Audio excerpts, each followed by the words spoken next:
Previously, we discussed how to find the net electric field due to one or a few point charge sources. Today, we'll start to discuss how we can find the net electric field for cases where the source charges are distributed in space. The charges could either be at many discrete locations or spread continuously over spatially extended objects. Here's the central idea. Regardless of how the source charges for the electric field are distributed in space, we will always be able to divide up the charges into distinct groups of charge, or let's say pieces of charge, where each piece of charge can be considered to be at the same spatial location.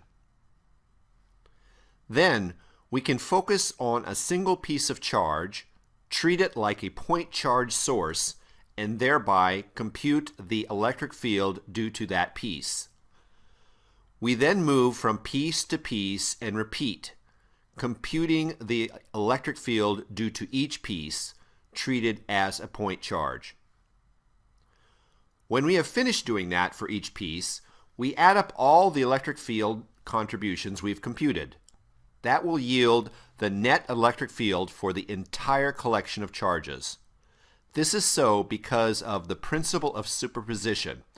The net E field of the entire charge distribution is equal to the superposition, the sum of the E fields of all the pieces of charge that make up the entire charge distribution. Let's illustrate this schematically with this example.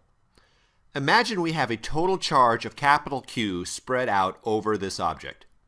First, we divide the object into pieces where each piece has, in effect, the same spatial location. If we focus on a single piece, then we can compute the E field due to this piece at some observation location using our point charge formula for the electric field.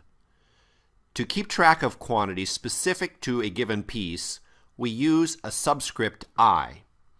The electric field of the piece, delta E sub I, will depend on the amount of charge on that piece, delta Q sub I, and on the position vector R sub I that locates where the observation location is with respect to the given piece. Notice we're using the symbol delta here to represent a small but finite size quantity, not the change in a quantity.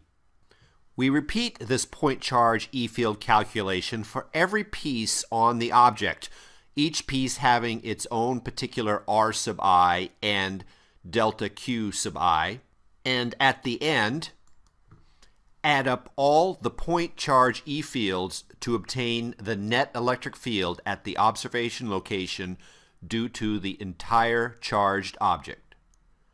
Notice that in all this we demand conservation of charge. The sum of all the pieces of charge have to add up to the total charge, in this case the total charge, capital Q. One more point here.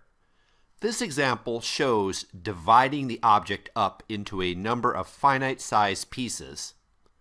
We can also pass over to the limit where the pieces become infinitesimally small. That is, we pass from computing delta E sub I to computing differentials dE. This means the summing process passes from discrete sums to integrals.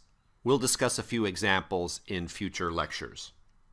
For now, let's sum up all this with a recipe for computing the E field for spatially distributed charges.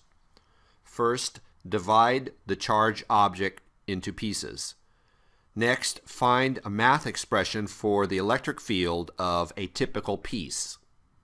Finally, use superposition. Use the expression to sum the E fields of all the pieces to obtain the net electric field of the charged object. We'll show how all this works with examples beginning in our next lecture on the electric field of a uniformly charged rod.